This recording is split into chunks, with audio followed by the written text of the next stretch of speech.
Assalamualaikum warahmatullahi wabarakatuh. Perkenalkan, nama saya Bayu Saputra Pratama. NIM saya 3201023218. Di sini saya akan merangkum materi kelompok 1 sampai 5. Langsung saja ke materinya. Kelompok 1. Materi kelompok 1 kekurangan energi protein, bisa disingkat jadi KEP. KEP adalah kondisi gizi buruk yang terjadi akibat asupan energi dan protein yang tidak mencakupi kebutuhan tubuh. Kondisi ini sering terjadi karena kekurangannya makanan yang bergizi, penyakit kronis, dan gangguan penyerapan nutrisi. KEP biasanya dialami oleh anak-anak, terutama di negara berkembang, namun juga dapat terjadi pada orang dewasa dalam kondisi tertentu. Ada beberapa penyebab utama KEP, yaitu 1. Kurangnya asupan nutrisi. 2. Penyakit. 3. Faktor sosial dan lingkungan. Dampak KEP itu bisa terjadi pada anak-anak, orang dewasa. Anak-anak, dampaknya pada anak-anak dia pertumbuhan terhambat atau stunting, penurunan fungsi kognitif dan perkembangan otak, rentan terhadap penyakit infeksi. Kalau pada orang dewasa itu dia penurunan massa otot dan kekuatan, kelelahan dan penurunan produktivitas, risiko komplikasi medis lebih tinggi.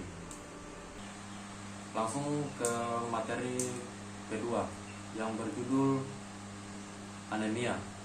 Anemia adalah kondisi medis di mana tubuh memiliki jumlah sel darah merah yang lebih rendah dari normal atau kadar hemoglobin dalam darah tidak mencukupi. Hemoglobin adalah protein dalam sel darah merah yang bertugas mengangkut oksigen dari paru-paru keseluruhan tubuh. Ada beberapa penyebab anemia.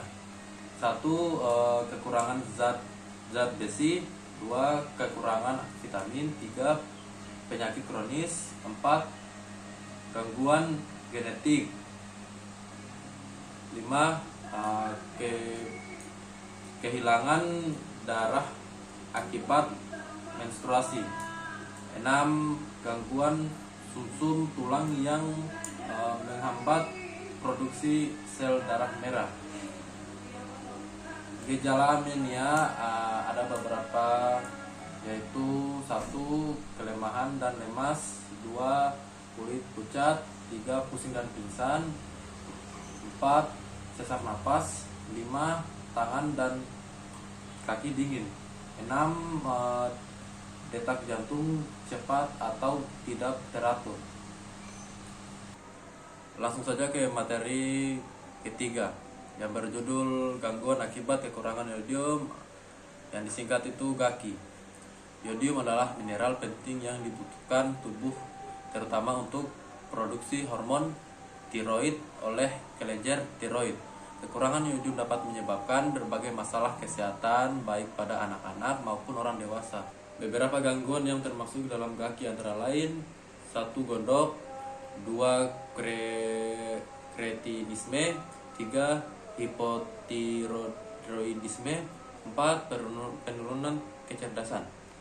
Adapun penyebab utama kekurangan yodium dalam makanan atau air minuman: konsumsi makanan goiterogenik yang menghambat penyerapan yodium seperti singkong atau kacang-kacangan tertentu dalam jumlah besar. Pencegahannya itu dia mengonsumsi garam beriodium yang merupakan cara paling efektif dan murah untuk mencegah GAKI. Mengingatkan edukasi masyarakat tentang pentingnya yodium. Memastikan ibu hamil mendapatkan asupan yodium yang cukup uh, untuk mendukung perkembangan janin. Gaki merupakan masalah kesehatan masyarakat yang signifikan di banyak paus. Lanjut ke materi selanjutnya, pengertian KVA. Kekurangan vitamin A merupakan keadaan di mana simpanan vitamin A dalam tubuh berkurang. Pada tahap awal ditandai dengan gejala rabun senja. Gejala tersebut juga ditandai dengan menurunnya kadar serum retinol dalam darah. Pada tahap selanjutnya terjadi kelainan jaringan epitel dari organ tubuh seperti paru-paru, usus, kulit, dan mata. Adapun penyebab KVA: 1. Asupan vitamin, diet rendah vitamin A, penyerapan vitamin A yang buruk, malnutrisi, kemiskinan, pertumbuhan, kehamilan, laktasi, infeksi, dan kondisi medis tertentu. KVA merupakan masalah kesehatan global yang memengaruhi jutaan orang, terutama anak-anak. KVA tertinggi ditemukan di negara berkembang dengan tingkat kemiskinan dan akses terbatas terhadap makanan bergizi. Ada beberapa akibat KVA, yaitu gangguan penglihatan, infeksi, masalah kulit, masalah reproduksi, kematian. Pencegahan dan penanggulangan KVA, pencegahannya itu konsumsi makanan kaya vitamin A. 2. Suplementasi vitamin A. 3. Program imunisasi campak. 4. Peningkatan akses terhadap makanan bergizi. Penanggulangannya itu ada pemberian suplemen vitamin A, terapi vitamin A, pengobatan infeksi yang menyertai. Terakhir, peningkatan status gizi. Lanjut ke materi terakhir yang berjudul obesitas. Obesitas adalah kondisi medis di mana seseorang memiliki kelebihan lemak tubuh yang berdampak negatif pada kesehatan. Penyebab obesitas: 1.